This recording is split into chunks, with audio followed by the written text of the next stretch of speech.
Good afternoon. I call to order the Hamilton County Board of Commissioners regular meeting of April the 1st. Good afternoon, Madam Commissioners. Good afternoon. Good afternoon. Oh, you have a red hat on for some reason. We'll probably talk about that a little later, I'm sure. We're going to move into our first order of business, our silent prayer, and then followed by the Pledge of Allegiance. I would ask that you think about the 7-year-old that was hit by the car, Sharice Lattimore, who is another member of Nyla Lattimore's family. And if you could keep them in your thoughts, we would all appreciate it.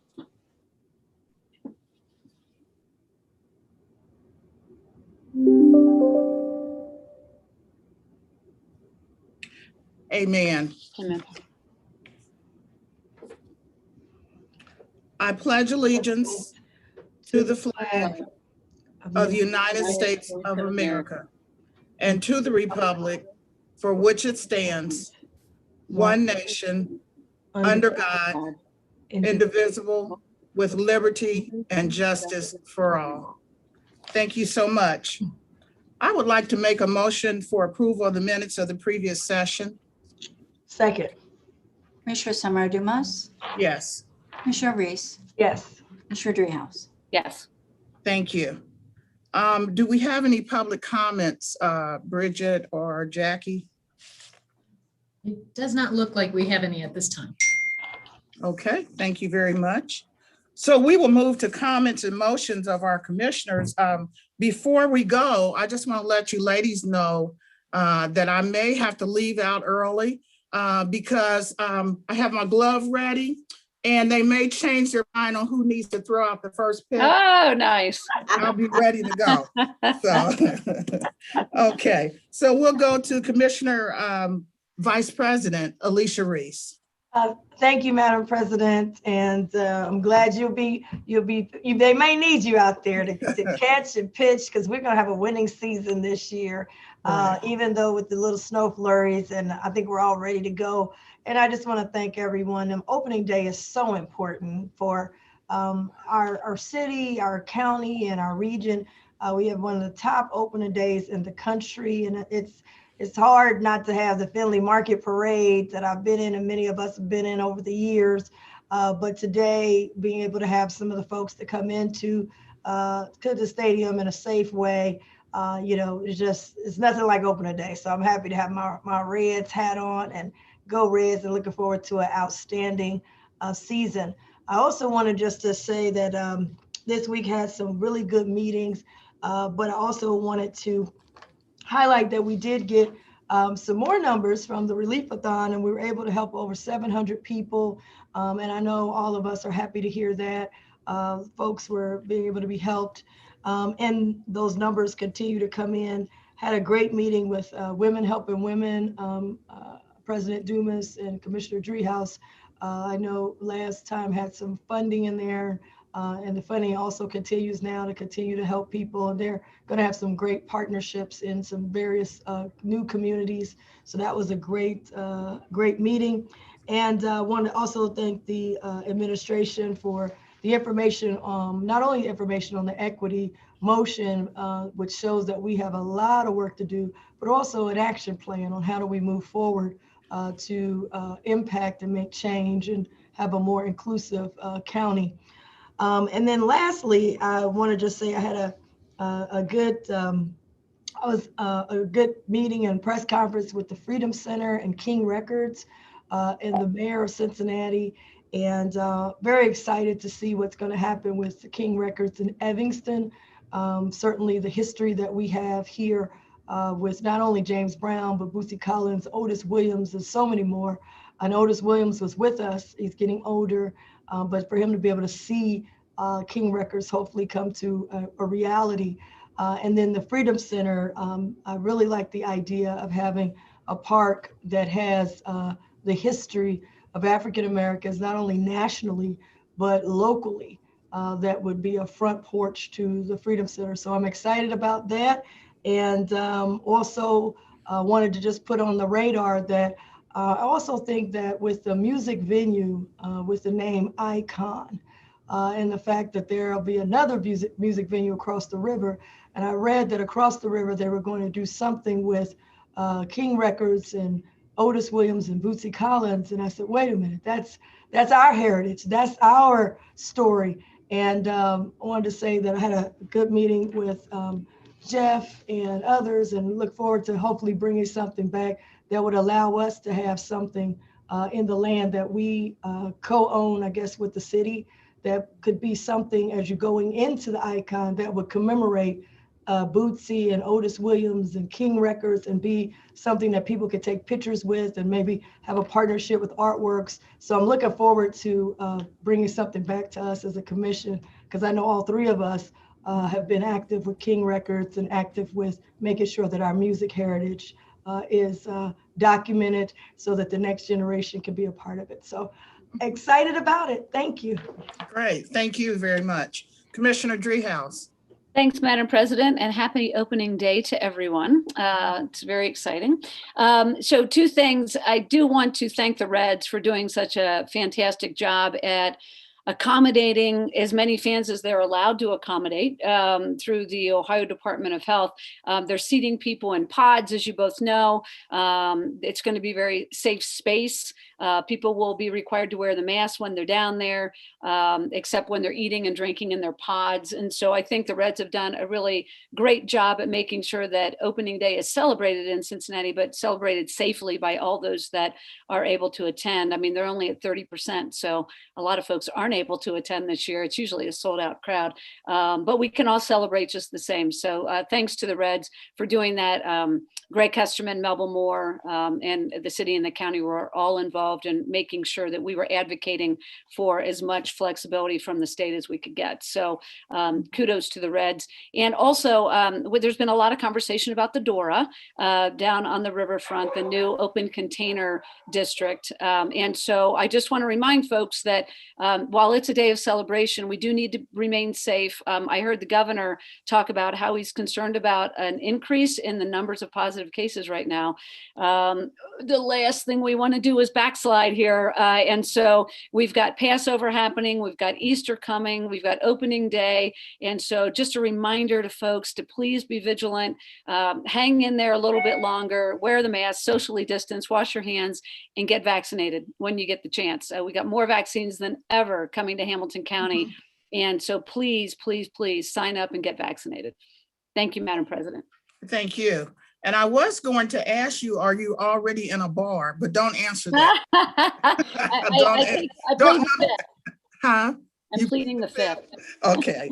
All right. So I have a few things to bring up. I met with Mortar, the young entrepreneurs that are helping other young people become entrepreneurs, and the county also gave money for that purpose and even increased the money for them. So they're continuing to do great things.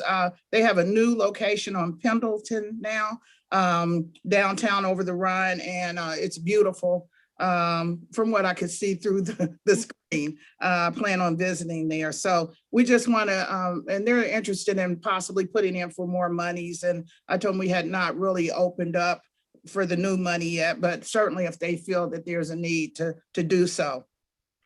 I attended the Commissioner's Human Services Committee, which I'm on, and they talked about the funding coming through the state in regards to children in protective care, along with adults in protective care, and how the money is not following the need. It continues to decrease. Foster care is increasing. In addition to that, they talked about the kinship program that's trying to be authorized right now through the state. I spoke about our kinship program, and that I feel is working well. Our monies are comparable to what the state wanted to do. My only concern, of course, was the licensing for those that are providing, those relatives that are providing the care. And I basically said that you're trading love for licensing. So not saying that those that are licensed don't love the children or will take care of them, but we know grandma and auntie may love them more. And so with that going on, I felt that if JFS as a total, Ohio JFS, was monitoring, teaching, educating, mentoring those people that are providing that kinship service, that it should not be a problem. And ultimately what's going to happen, those people that are providing kinship here in the county, I believe will not do it once licensing comes available for them. And there will be another increase in foster care costs. So I threw that out. I'm not sure where we are with it, because I know we had talked about licensing was an issue. Not sure if we want to send a letter. If you guys are in agreement, you don't have to answer now. Just letting them know we had talked about grandfathering our program in and whether or not that can happen. But I think we do not need to sit on it while they're negotiating whether or not it's going to come through. Madam President? Yes. Yeah, may I interject? I don't know if this is the appropriate time, but Tim McCartney has, I know, been working with ODJFS to try to figure out a way to take advantage of the state program, but also make sure that, you're right, our kinship care program, which does not require licensing, can go beyond the 6 months that the state is offering. And so maybe, I don't know if it's appropriate to schedule it for a staff meeting so we can get an update if there is one. But I'm very interested to know how that issue is going to be resolved. Thank you. And I see Tim just popped in. Would love to schedule it for a staff meeting. Tim, did you just want to say a couple words about it, or? No, I appreciate you guys taking up the mantle of this and pushing it forward. Commissioner Driehaus and I had talked about it a few weeks ago after our last meeting. I think it's, and Madam President, you hit the nail on the head as it relates to licensing. And now is the opportunity, as the budget is being done, to potentially have an impact, because again, it was a program that was put together without county input at the beginning. There's the potential to have county input. So yes, we'd welcome an opportunity to speak again with the board, and I have and we'll have additional follow-ups with OJFSDA and PCSAO on those things. So Okay. Thank you. And I'll get with my chief of staff who's on now, and we can look at when we can schedule that discussion. Madam President, Yes. I just want to follow up with your question that you put forward to us. I think we should have it on the staff meeting, as Commissioner Driehaus has indicated. But it also, I don't know what the timetable is, but also I think as a board, maybe formally having something formally sent from us requesting to be grandfathered in and expressing the concerns that have been brought up. I think would also, it could be a two-track approach, and I'll be willing to support that so that we're, like you said, on record while they're negotiating, et cetera. So I think, Tim's doing it at his level from Ohio Jobs and Family Services, but from legislative policy level, elected official level, it might be good for us to have something expressing our concern and the fact that we'd like to see our program grandfathered in. I think that might have some impact as well. I agree totally. I think we should do both. Okay, just a couple other things. I just wanted to modify or clarify what I had said on Tuesday as it relates to Maslow's Army and how people need food and shelter. Just wanted to clarify for those that were listening that once you get past needing the food and the shelter, which many, many more have gotten past that rather than those that have not. So the majority have gotten past that. And I just want to emphasize the importance of small businesses and big businesses. It cannot be understated because they do boost our economy and it makes for more jobs. So more people can come off the street and not need those basic things. And it also allows the people that are on the street or don't have the basic needs to determine for themselves how far they can go. So I just wanted to let people know that I'm not against big business. No one ever said that, but I just want to make sure that there's a three-prong, four-prong approach. And the more people we are able to help, the more that can establish small businesses or big businesses. And I hope this is last. The last thing I want to bring up is about Lincoln Heights. Now, last year I brought up Lincoln Heights gun range every month. So now this is the first quarter of a new year. And the silence about the gun range is deafening. Almost like the sound of the bullets that what happens to your ears when you keep hearing those bullets night and day. The sound is deafening. I haven't heard anyone in the city of Cincinnati to talk about what they're doing. This is not to call them out, but I don't want to be, well, I won't be sitting here, but somebody will be sitting in my seat 50 years from now. It's been 50 years or more since this discussion has come up. So I want to know, what can we do? What does it take to close the gate? I mean, we have new money coming in. And so not judging how people should spend money at all in other entities. But we have new money coming in, which allows us to have old money, not left over, but the money we were going to spend, we don't necessarily have to spend now, since we do have some new money that should be focused on COVID-19 residue and what came after that. But my question is, how long are we going to wait? When are we going to hear the sound of the clang of the gates closing? I just want to know. And so I'm just imploring everyone not to allow this to fade away into the darkness. And so we've made it clear what how the board feels, and hopefully the city of Cincinnati will come forward and say what they're doing, because the options are there. I believe money is there, and we need to move on and make it better for Lincoln Heights, the city of the village of Lincoln Heights and the Woodlawn area and the Evendale area. So that's all I have. Madam President, Yes. I know I was not here, but I did support your resolution. I hadn't been elected yet. Mhm. I don't know if Jeff, was there any conversations with the city or any update from the city on it? I agree with you. There was a lot of press on it, and then I didn't hear anything else. Are they working on that, or have you talked to someone, the city manager over there? Madam President, may I interject? I think we sent an email out a couple of weeks ago, may have been longer. Conversations have been taking place. Jan Michelle Lemon Kearney has taken the lead at the city, and she has talked to Chief Isaacs and Sheriff McGuffey, and they have both taken tours of the range out in Colerain Township.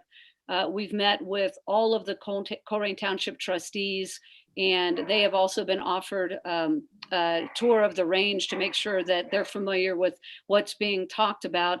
And the next step, because the range is in Colerain Township, is public hearings in Colerain Township to make sure that the residents are on board and comfortable with what's being proposed by way of the expansion. So that, and as far as funding goes, there was some conversation with Sheriff Brown's office and Rob Portman's office about some federal dollars coming in to help, because federal agencies use both the city and the county's gun range.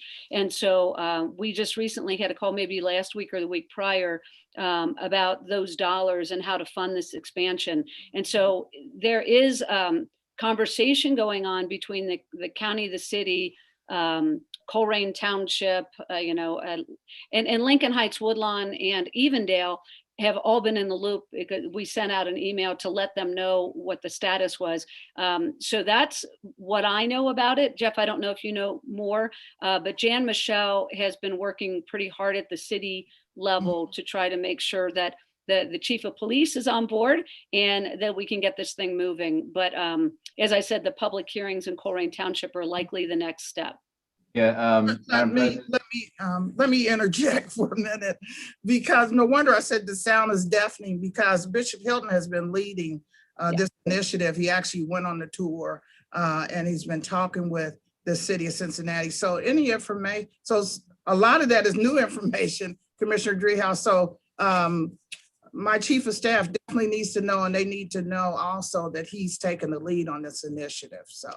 Yes, and the email went out to both of your chiefs of staff, I believe, just because I know it's happening but it's all kind of work. And it's not very public facing. So I Yeah. apologize if I need to be more communicative. I will happily do that. But, once these public hearings get set, obviously that will be, likely hosted by Colerain Township, by the trustees, but it'll be a joint meeting with the city, the county, and the township to make sure that we're all on the same page related to this expansion. Madam President, can I just, Yes. I want to just add to that. I don't think I got the email. I'm pretty up to date on it. And I've been out, like you said, at Lincoln Heights, and we don't want to lose focus. I think they were the ones that brought it forward to us. For me, I want to know what's the deadline. I'm with you, Madam President. We got all these meetings. What's the deadline? What's the cost? Things don't get done unless we got some timelines. Maybe it might be good to have a hearing for here so we can all be up to date. Who's going to pay for it? When can we move forward? I know you've identified a potential site, as you've indicated. So I think that's, if I'm not mistaken, I think that's what you wanted to hear, Madam President. I think you had the resolution. I know that you had a number of community leaders present the resolution that you presented. We signed on a lot of community partners. So for me, I'm more interested in, like you said, we've been hearing about it. What's the timeline? What's the deadline? Who's in charge? Who makes the final decision? Who's going to pay for it? Where are the drawings for the new location? Are they willing to close down without having a new location? Are they going to squeeze into the location we already have? Are we going to have to build something new? So all those questions, but I do remember supporting your resolution before I got elected. You had a number of community leaders. So I hope that you are in the loop as it relates to this.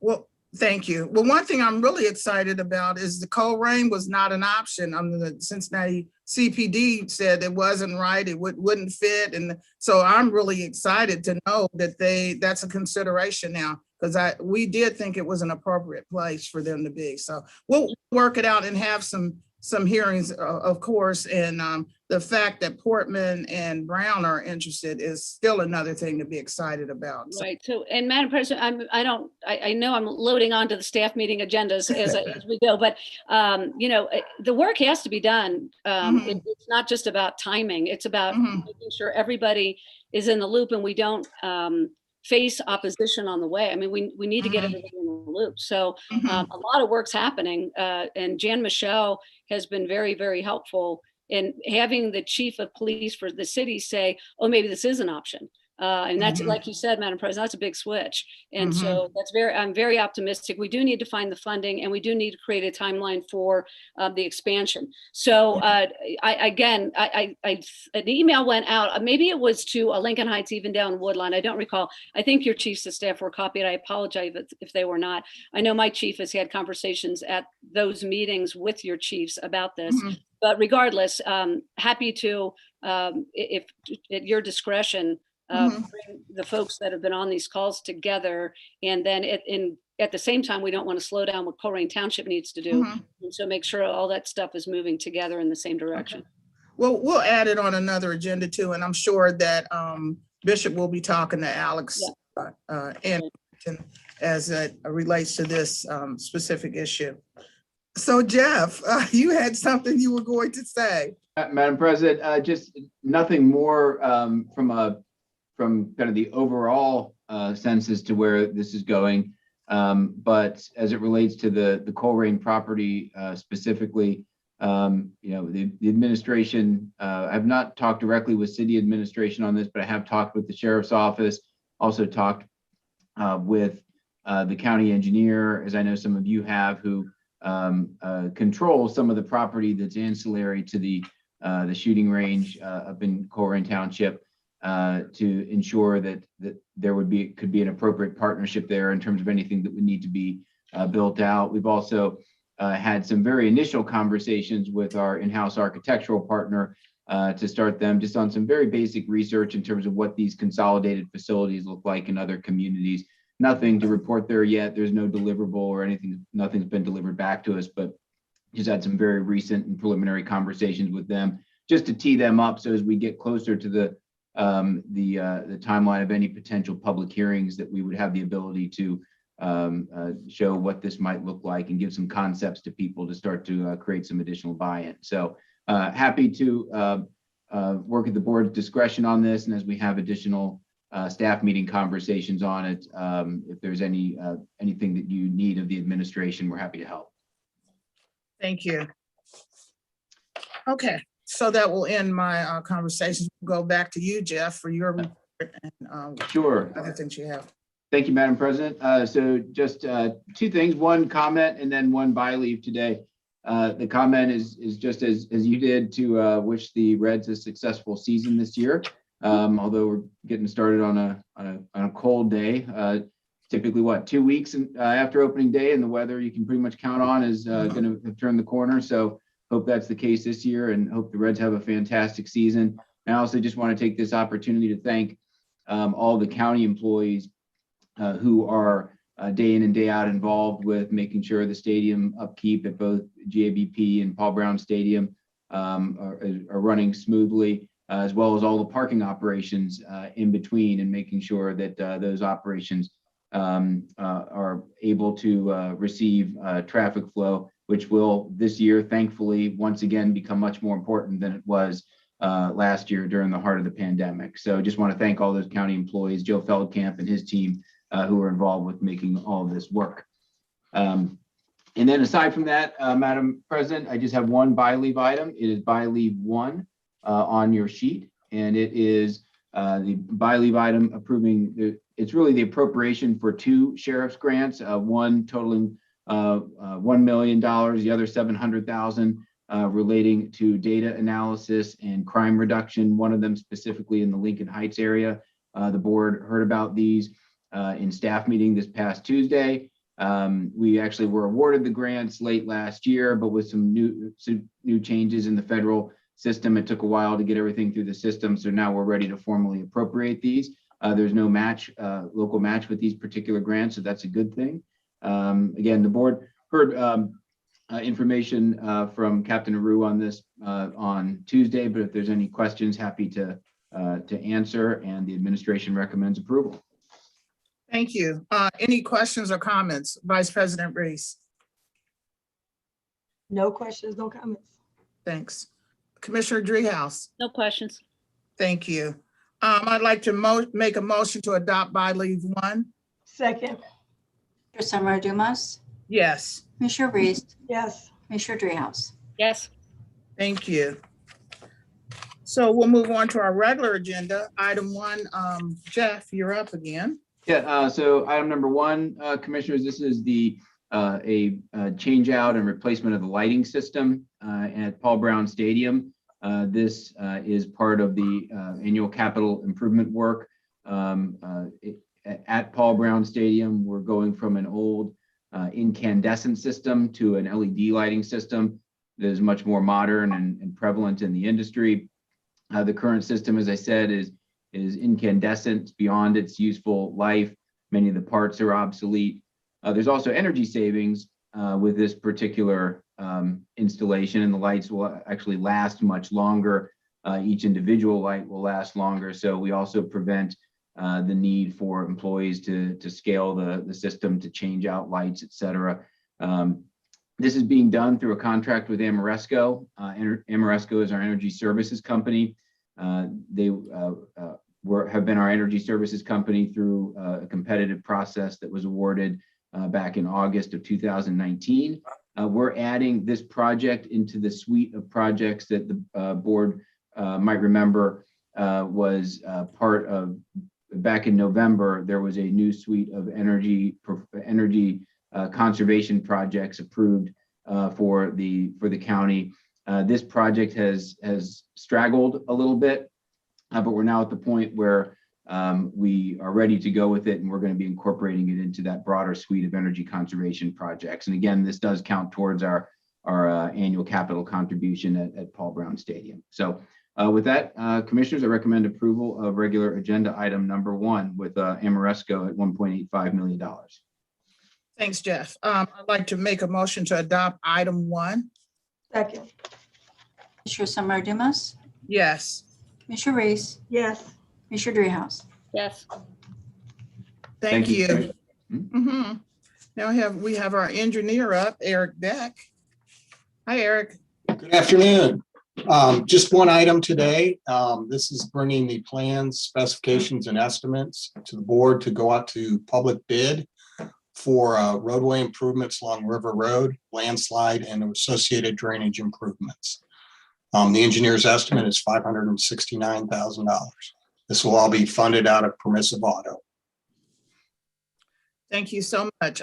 Vice President Reese, any questions or comments? No questions, no comments.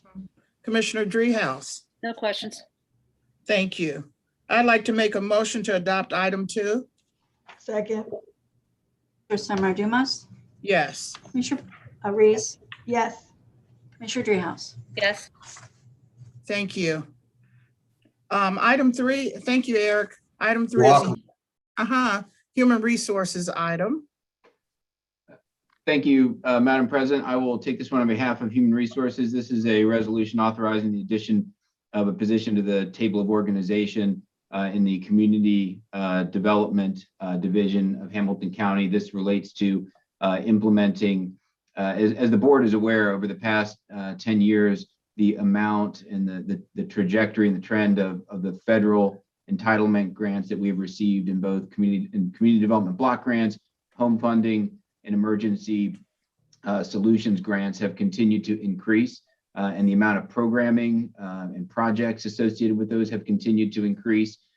So the administration, working with community development, is looking to add an additional program manager so that these programs can get implemented seamlessly on behalf of the community. These include a lot of different community projects as we allocate our community development block grants, the nonprofit grant funding, all the affordable housing grants that the county does, as well as our grants to entities like Strategies to End Homelessness, Housing Opportunities Made Equal, et cetera, to promote and further fair housing in the county. So we had waited, we'd continually seen the amount of grants continue to creep up, and existing staff had been just continuing to work those, but we're finally to the point now where this has continued to go to trend upward, and we need some additional staffing capacity to help implement these and get these on the streets in the time frame that the customer, in this case, the communities out there would expect. So I'm not sure if we have a representative from community development on today, but happy to answer any questions. Mhm. I see James is here. I'm not sure if he wanted to speak. Good morning, Commissioners. Thank you, Jeff, for setting that up. I wanted to just add that these funds come out of the administrative portion of each one of these, the block grant fund and home and so forth. It has been messaged to the board previously last year. I believe Joy in her presentation had discussed adding one position last year and then adding one next year. That would have been last year in 2020. I know that's a long time to go back. She had also, I believe, had mentioned that in her 2021 at the beginning of the year. It is in that it will not take away any project funds, all the wonderful projects that Joy's been involved in.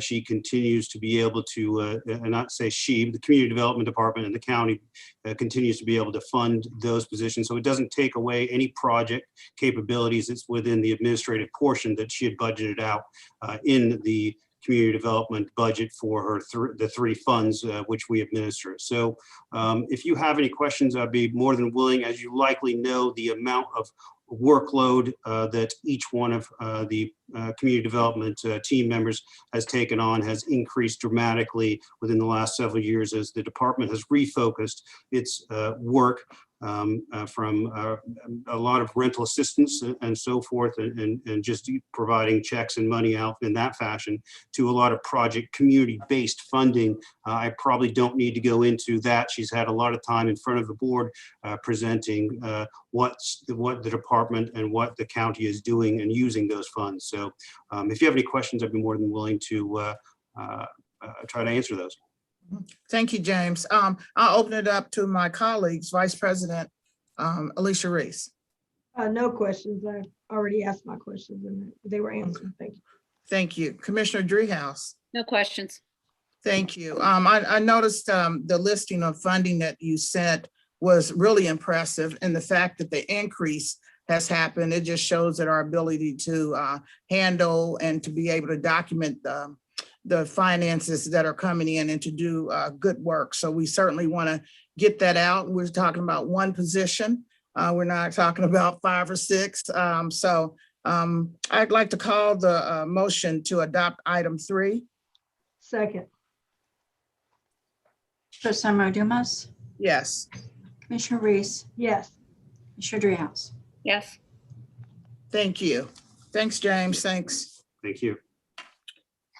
We have before us some consent agenda items. I'd just like to do a quick summary for those that are listening as relates to there's a budget adjustment for environmental services for probation, mental health grant, and an engineer road project.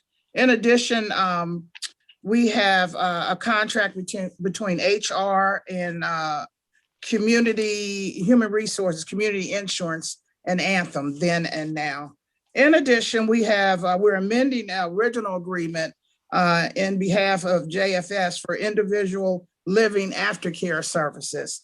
And also there is included 2 agreements for group home services and Adonis, a haven of rest. And I was going to ask Tim, that's for $500,000.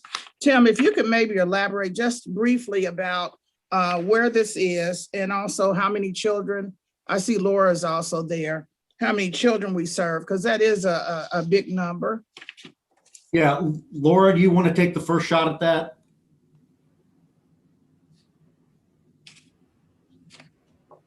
Yeah, sorry, I was having trouble unmuting. I'm pulling up documents right now to help with that. In the synopsis that we sent this past week, we provided information about this service. It is, hold on, the document's pulling up. My system's really slow. I apologize. Okay. It is a new contract that we have. It's located in Cincinnati, Ohio, and there's currently 3 youth placed with this provider. So we're just projecting for the year the possibility of, as we increase more clients, what it may be, right? Absolutely. That is a good description of that. Okay. Again, it's a new provider too. Okay. And that's good. I know we were talking about trying to get new providers on. We had that list of, all the ones that have been receiving money. And I said, if we can just open up, because there are other entities that can also provide the service. And Laura and Tim, I don't mean to drop that on you because I usually call ahead or write ahead, but specifically the reason why I asked is for those that are watching or may have seen on the website 500,000. I think they, should be entitled to knowing, of course, because it's their tax money. And so thank you so much for that clarification. And Madam President, if I may, the other thing is it's another local provider, which is again something that's been a very strong effort of us, and Laura has sort of led the way on that. But yes, thank you. I appreciate you sharing the information. And thank you for bringing up the locality, because we've had many discussions about why we had to go outside, and so that's a great thing. So at this point, with no other further discussion, I'd like to make a motion to adopt items 4 through 8 and receive into the record item number 9. Second, Commissioner Summer Dumas, Yes, Commissioner Reese, yes. Commissioner Dreehouse. Yes. thank you so much. Thank you both. I wanted to just add one more thing on that, Commissioner Dumas, that is also minority-owned business as well. So I wanted to bring that up as a part of the conversation. So Well, thank you so much. Yeah, that's great. Thank you. Okay, we have an executive session. I'd like to make a motion to go into, before I do that, did you ladies have anything else you'd like to bring up before we go into executive session? No. you're thinking about the game, I know. So, okay. All right. So I'd like to make a motion to go into executive session pursuant to RC section 121.22 G1 to consider the employment of a public employee or official. Second. Commissioner Summer Dumas, Yes. Commissioner Reese,